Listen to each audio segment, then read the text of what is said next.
Bonjour à tous et à toutes, je suis Thomas Louis et bienvenue dans La Quille, le podcast où on parle de culture avec ceux et celles qui la font. Cette semaine, je reçois un libraire, Mathieu Hippo, qui a récemment ouvert la librairie à l'Ouest dans le 14e arrondissement de Paris. Une librairie généraliste que Mathieu a ouvert en mai dernier, ce qui a impliqué pour lui un changement de carrière, mais aussi un goût, une envie de partager dont on a évidemment parlé. Et justement, avec Mathieu Hippo, on a discuté ensemble de la manière dont il a pensé cette librairie, des projets qu'il met en place pour la faire vivre, mais aussi de la place du pass culture ou encore de la vie économique d'une telle structure au bout de quelques mois. Bonne écoute. Bonjour Mathieu. Bonjour. Mathieu, vous avez ouvert cette librairie en mai dernier, en mai 2023. Le 30 mai précisément. Le 30 mai, à Paris, on y est actuellement. Donc d'ailleurs, il est possible qu'on soit dérangé par des clients parce que vous êtes tout seul aujourd'hui à la boutique. Exactement. Alors on est dans le 14e arrondissement, à Gaîté-Joséphine Baker, c'est comme ça qu'on dit maintenant. Le local, c'était une ancienne confiserie, c'est ça ? Oui, exactement. Pour quelles raisons vous avez décidé de vous implanter ici, dans ce quartier ? Alors, j'avais l'idée d'ouvrir une librairie depuis longtemps. J'étais professeur de français auparavant. Ouais. Et depuis le confinement, voilà, j'ai lancé des recherches plus actives. Et j'avais aucune idée de l'endroit où je voulais m'implanter à Paris. Parce que c'est C'était compliqué. à Paris déjà ? Oui, c'était à Paris. Mais vous n'êtes pas du tout du quartier, quoi ? Non, je ne suis pas du quartier. Okay. J'habite près de République. Ouais. Et donc, j'ai beaucoup marché avant d'être libraire. Voilà, j'ai arpenté Paris un peu dans tous les sens, dans tous les arrondissements, à la recherche d'un lieu propice, parce qu'il y a beaucoup de librairies à Paris, donc c'est compliqué. Je savais que la rive droite, en particulier mon quartier, le 10-11-3, il y a déjà beaucoup là-bas. Ouais. Donc voilà, j'étais parti, je me suis dit 12, 13, 14, voilà, c'était les arrondissements que je m'étais fixé. Et un jour, j'ai atterri à Gaîté et je me suis dit, tiens, au métro Gaîté, il n'y a rien, alors qu'on est à un carrefour, on va dire très passant. J'ai trouvé un local qui m'a plu et voilà, j'ai signé avec un local de la mairie de Paris. C'est pour ça aussi que je suis ici. C'est relativement important de le dire. Donc le local, il fait 60 mètres carrés, c'est ça à peu près ? Ouais, c'est un local de 62 mètres carrés précisément, ouais. Qui a des briques. Alors les briques m'ont plu. J'ai flashé sur les briques. C'est une boutique d'angle et je suis au début de la rue. Donc l'emplacement avec les vitrines me semblait parfait et donc j'ai dû faire des travaux parce qu'avant c'était donc une chocolaterie, confiserie. Et donc j'ai agrandi la boutique initiale en cassant une cloison pour faire un espace jeunesse. Donc j'ai 62 mètres carrés avec une petite remise, pas très grande, mais c'est pratique. Qui a le mérite d'exister. Exactement. Et donc ce local, c'était, disons même ce projet de librairie, il était proposé dans le cadre du programme, alors je ne sais absolument pas si on dit JE ou GIE tout simplement, Paris Commerce. C'est quoi ? En fait, pour obtenir un local de la GIE Paris Commerce, il faut candidater en fait. Okay. Y a quand même beaucoup de gens sont intéressés par ce type de local parce qu'il n'y a pas le droit de bail. C'est-à-dire qu'on ne baille pas le pas de porte, donc c'est une vraie économie quand on ouvre un commerce. Et donc, on fait un dossier parce que c'est sur dossier. Ils n'acceptent pas tout le monde. Par exemple, ils ne veulent pas de restaurant, ils ne veulent pas forcément de magasins de téléphonie, d'onglerie. Le but de la GIE, c'est de redynamiser des quartiers. Et donc, c'est pour ça qu'il y a toujours un a priori favorable sur les librairies qui sont des lieux culturels, des lieux de vie. De rencontres aussi, ouais. Et donc voilà, j'ai proposé ça et ça a abouti. Okay. Et c'est le 1000e projet, je crois. Exactement. C'était le millième commerce, symboliquement. Je me dis, ça va peut-être me porter chance. On verra, l'avenir nous le dira. Ouais. Mais je tiens à préciser que ce n'est pas un café-librairie, parce que les journalistes ont annoncé dans la presse que c'était le 1000e commerce, c'était un café-librairie. Oui, je bois un café, mais il vient de la remise, là. Il n'y a pas de café. Et je suis nul en cuisine, je ne peux pas faire de tarte ou de quiche ou de cake. Non, ce n'est pas mon truc. Mais parfois, j'ai des clients qui me disent, mais vous ne faites pas aussi café ? Je dis, non, regardez autour de vous. Je n'ai pas la place, déjà. Ouais. Et pas les talents. Alors, on est rue de l'Ouest. La librairie s'appelle à l'Ouest. Je fais rapidement la corrélation entre les deux. Est-ce qu'il y avait déjà, est-ce que vous aviez un nom de rêve ou est-ce que celui-ci s'est imposé? Alors, il y a plein de raisons pour ce nom. Alors oui, la rue, évidemment, ça paraît tomber sous le sens. Mais il y a aussi... j'aime l'expression être à l'ouest. J'aime ça. Je pense que les grands lecteurs sont souvent des gens à l'ouest, un peu dans les vapes, dans les nuages, un peu désaxés parfois par rapport à la vie de tous les jours. Voilà. Donc déjà, ça me plaît. Puis à l'origine, l'expression à l'ouest, j'ai vu ça sur Internet, c'était les comédiens vivaient à l'ouest et puis travaillaient à l'est. Donc, à force de faire des allers-retours entre les théâtres et leur maison, leur domicile, ils finissaient à l'ouest, quoi. Plus savoir vraiment où ils habitaient. Et donc, que ça vienne des comédiens, ça me plaisait aussi parce que j'ai un rayon cinéma important. C'est une passion. Vous avez été scénariste ou que vous êtes toujours scénariste? J'ai été scénariste un petit peu. Ouais, je ne le suis plus. Là. Quand on est libraire, on n'a plus le temps de faire autre chose. Donc, mais ça reste une passion. D'ailleurs, j'ai fait un partenariat aussi avec le cinéma, l'Entrepôt, on pourra en reparler, qui est à côté d'ici. Et donc, allons-y. Qu'est-ce que c'est que ce... oui, allons-y. C'est le cinéma est une passion et il se trouve que je suis à côté d'un cinéma indépendant de quartier, comme ma librairie est une librairie de quartier. Donc j'ai été les voir en leur proposant de faire une fois tous les 2 mois un ciné-club.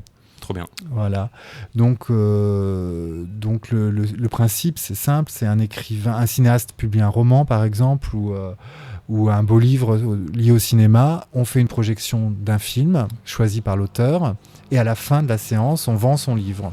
Voilà. Et la première séance aura lieu le vendredi 27 octobre pour un livre qui s'appelle Ozu, écrit par Pascal Alex Vincent, qui est documentariste, cinéaste et professeur de cinéma, spécialiste de cinéma japonais.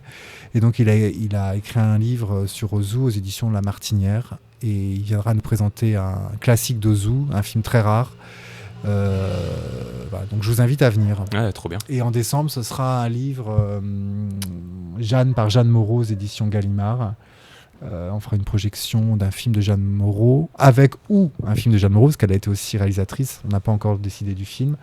Et ce sera début décembre la projection. Ok, génial. Il y a le cinéma. Vous avez aussi été prof de français. À quel moment l'idée d'ouvrir cette librairie, d'ouvrir votre librairie en l'occurrence, elle est arrivée? Est-ce qu'il y a un moment de déclic, par exemple, ou absolument pas? J'ai oublié de dire qu'à l'Ouest aussi, c'était parce que j'étais breton d'origine. Ouais, ça marche aussi, ouais.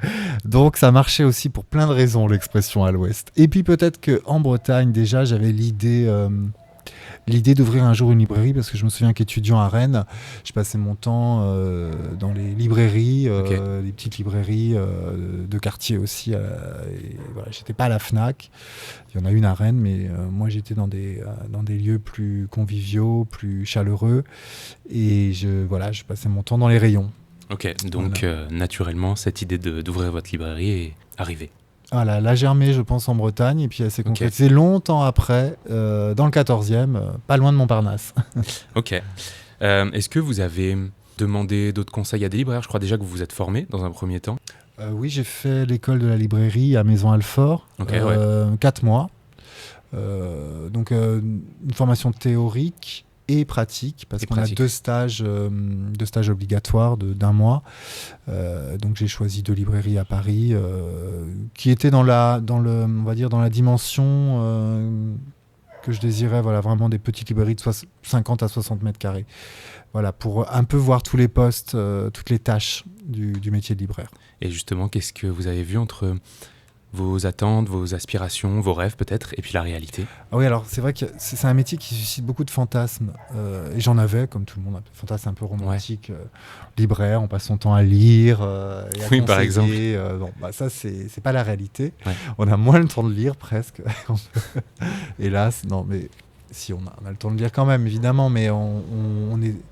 La réalité est quand même peut-être moins romantique, elle est très concrète. C'est un métier de manutention aussi. On a des cartons, vous envoyez autour. Là, d'ailleurs, j'ai pas terminé de les faire ce matin. Donc, il faut y aller. C'est le corps qui s'exprime aussi. Il n'y a pas que la tête. C'est un travail peut-être plus physique que ce que vous aviez imaginé? Peut-être, ouais. Peut-être plus physique. Et surtout, il faut avoir plusieurs cases dans le cerveau parce qu'il faut penser à plein de choses. Donc voilà, j'avais pas mesuré à quel point la communication, la gestion, la manutention, les commandes, gérer les clients, l'accueil, enfin tout ça, c'est plein de choses et mis bout à bout, c'est beaucoup. C'est beaucoup. Il y a combien de références ici ? C'est une librairie généraliste, je précise. Oui, généraliste, on a un peu plus de 6200 références. Et c'est une librairie indépendante. Oui. Qu'est-ce que c'est une librairie indépendante ? Librairie indépendante, c'est une librairie qui assume des choix. Voilà. Qui assume des choix, ok. C'est une bonne définition, ouais. On est, alors je veux être une librairie ouverte, je veux pas faire de censure. On essaye de prendre tout, mais la production éditoriale est tellement pléthorique qu'on est obligé de sacrifier des choses. Et moi, je tiens à ce que chaque livre présent dans la librairie, il est choisi. Donc on fonctionne selon nos goûts. C'est plutôt une librairie généraliste, mais avec une spécialité plutôt littéraire quand même. Donc c'est le principal rayon, c'est la littérature française et la littérature traduite et la littérature jeunesse. Mais je tiens à quand même à être donc un vrai généraliste. Donc j'ai du polar évidemment, j'ai des sciences humaines. Il y a des beaux livres. Il y a des beaux livres. Il y a de la cuisine. Voilà, je trouve que les livres de cuisine sont aujourd'hui des beaux livres. Le travail éditorial est très soigné. Et puis j'ai des BD aussi évidemment et des mangas. Donc j'ai vraiment de tout, mais je n'ai pas tout. Oui, ça sinon les murs seraient déjà poussés depuis longtemps. Ouais, ou j'aurais même pu mettre des étagères jusqu'au plafond, mais je voulais pas qu'il y ait un effet trop plein. J'aime bien aussi les lieux parfois un peu épurés ou en tout cas bien rangés. Oui, là on n'étouffe pas du tout et on se sent relativement bien, quoi. C'est aéré, ouais, exactement. Ça c'est bien. Combien de livres vous lisez par semaine ? En moyenne, évidemment. J'ai changé de rythme de lecture. Oui, parce que vous parliez de... Mais non, mais j'ai changé aussi de la façon de lire, parce qu'on peut pas... Il y a énormément donc, de livres, il y a 456, je crois, plus de 450 livres à la rentrée, cette rentrée. Donc j'ai énormément lu pendant les vacances. Mais contrairement à avant, j'arrête un livre très vite quand je sens que voilà, c'est pas pour moi, ou que j'ai compris voilà, ce qu'était le livre. Je l'arrête tout de suite pour passer à un autre. Donc on a moins la lecture plaisir, on prend son temps. Là, on est obligé de les enchaîner, quoi. Alors une librairie, ça se pense. Comment est-ce que vous l'avez pensé ? Est-ce que vous aviez envie, je sais pas, de faire plus de place aux rencontres, aux animations ? On en a un petit peu parlé avec le cinéma, par exemple. Comment est-ce que vous avez pensé la vie de cette librairie, tout simplement ? Une librairie, c'est un peu un phare dans un quartier quand même. Donc il y a un côté apporter les lumières de l'esprit. C'est un peu pompeux quand même, mais bon. On comprend l'idée, ouais. On comprenait l'idée. Donc oui, faire des rencontres, c'est important. Après, c'est difficile de faire bouger les gens aussi. Ils ont envie de rencontres, ils nous le disent souvent. Et puis quand on en fait, ils ne sont pas toujours présents. Les gens, les clients, ouais. Les clients, parce qu'à Paris, ils sont accaparés par plein de sollicitations. Le cinéma, le théâtre, la vie, voilà, c'est speed. Donc c'est compliqué de les faire venir. Mais bon là, c'est le début. Donc il faut aussi qu'on crée un noyau, et c'est pas encore le cas, mais ça va sans doute venir. Donc on en fait, moi je trouve que c'est important d'en faire, on va en faire au cinéma, mais d'en faire aussi à l'intérieur de la librairie. Là on en a fait 2 récemment, dont la dernière avec Dominique Barbéris. Qui sera invité ici, à ce micro dans 2-3 semaines, je sais plus. Vous l'embrasserez de ma part. Je l'embrasserai. J'aime beaucoup son livre Une façon d'aimer, et je lui souhaite bonne chance pour son prix Goncourt, puisqu'elle est dans les 7 derniers romans sélectionnés. Donc voilà, donc ça s'est très bien passé, et je trouve ça important de discuter comme ça avec un public et de présenter un livre qu'on a aimé. Oui, c'est le cœur du métier aussi. Voilà, même si c'est pas forcément, on cherche pas la rentabilité pour vendre plein de livres, c'est pas ça, c'est vraiment des moments d'échange, quoi. Est-ce que vous organisez des rencontres, en tout cas peut-être pas les organiser, mais est-ce que vous lisez par la force des choses des livres que vous n'auriez pas lus, que vous n'aimez pas potentiellement ? En tout cas, si j'aime pas un livre, je vais pas inviter l'auteur pour en parler. Ça, c'est sûr, c'est un principe de base. Par exemple, la prochaine rencontre, c'est avec Mark Greene. Que je déteste. Non, que j'adore, justement. C'est moi qui l'ai proposé pour son livre Réel Madrid, paru aux éditions Plein Jour. Non, à chaque fois que je fais une rencontre, c'est vraiment des auteurs que j'ai envie de défendre, qui sont parfois plus confidentiels. Je vais pas inviter des auteurs trop connus. Mais Nothomb, ça n'aurait pas de sens, voilà. Ça pourrait avoir un sens au début, surtout. Non, parce que déjà on n'a pas le temps de faire des rencontres, parce qu'il y a tellement de gens que ils sont là pour signer, en fait. Donc elle parle avec les clients, mais pas le temps vraiment d'échanger. Mais non, moi je préfère faire venir des auteurs un peu plus moins dans le gros circuit, quoi, commercial.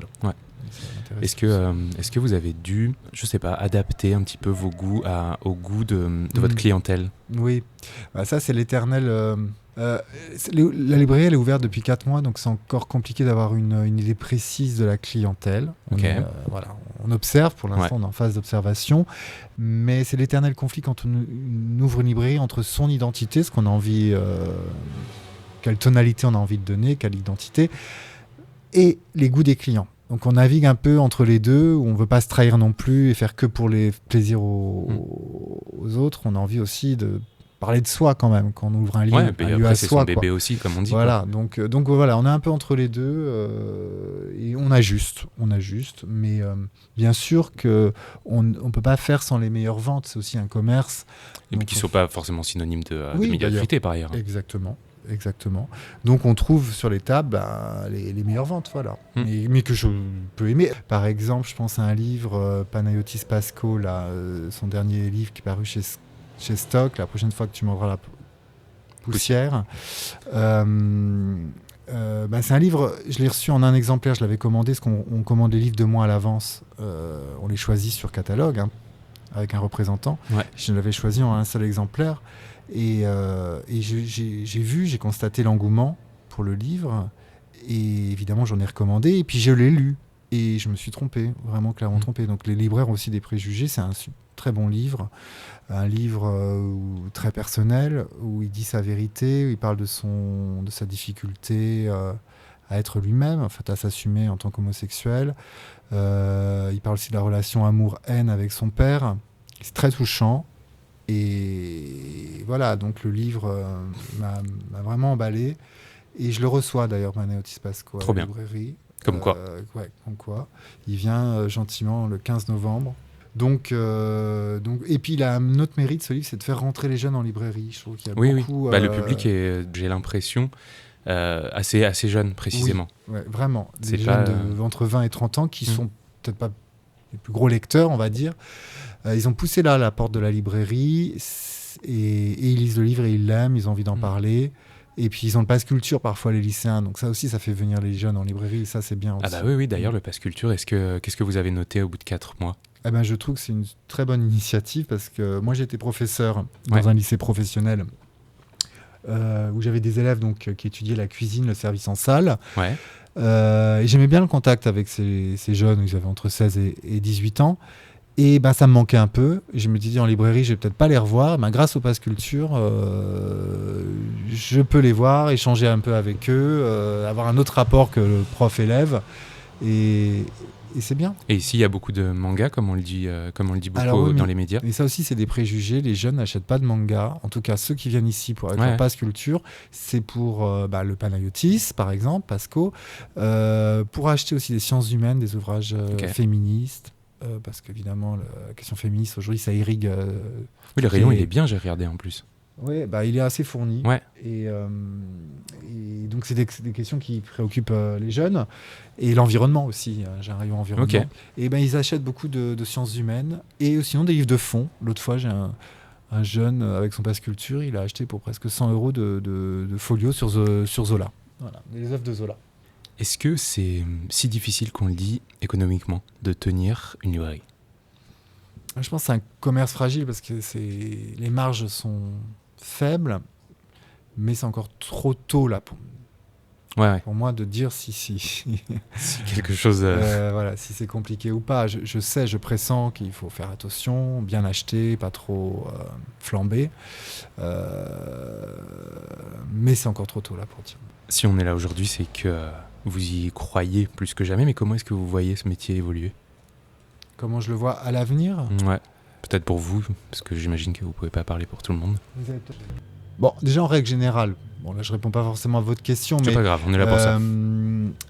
En règle générale, là il y a une bonne nouvelle, parce qu'on a toujours annoncé la mort des librairies, on a dit ça à l'ouverture des grands centres culturels comme la FNAC, les librairies ont survécu, après on l'a dit pour Internet. Amazon, les librairies ont survécu. Donc elles sont là, c'est des lieux quand même résistants, résilients. Moi je me fais pas trop de soucis. En plus, là, il y a une bonne nouvelle pour les frais de port pour Amazon. Là, Oui, c'est à 3 € désormais, je crois. 3 €. Donc, c'est un signe favorable pour les librairies indépendantes. Donc, on va essayer d'être optimiste, voir le verre à moitié plein. On est en France, les gens aiment lire, la culture, voilà, ils la préservent, ils la chérissent. Et puis à Paris, une ville où une densité de cinéma, de librairies indépendantes qui est encore très forte, et je pense que ça durera. Et pour moi, je sais pas, peut-être qu'un jour j'aurai envie d'ouvrir une succursale, une petite librairie à l'Est par exemple, ou au Sud, je n'en sais rien. Pourquoi pas. Alors c'est votre première rentrée littéraire. Comment se passe un petit peu cette période, disons, chargée ?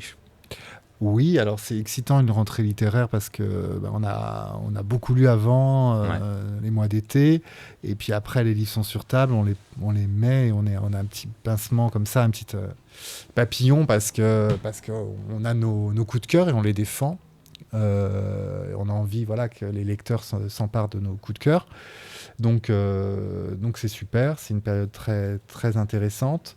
Je trouve que la petite déception, c'est que je trouve que la littérature étrangère, c'est timide. Voilà, je trouve que les gens sont moins curieux. Oui, ça tourne pas assez à mon goût.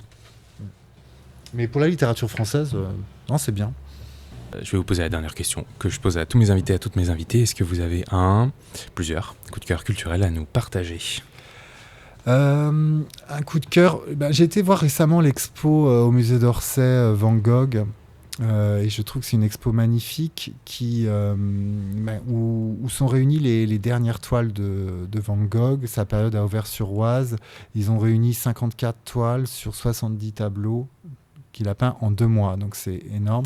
Félicitations à lui. Et c'est très beau. L'expo est très belle parce que on voit des paysages, des natures mortes, des portraits, la palette explosive des couleurs de Van Gogh. La dernière salle, c'est des formats double carré qui sont réunis, on dirait comme une grande frise. C'est très beau. Donc ça, c'est un coup de cœur, et je me dis peut-être en complément de l'exposition de tableaux, vu qu'on est dans une librairie, on va parler de livres, lire Lettres à son frère Théo de Van Gogh. Okay. Toutes ces lettres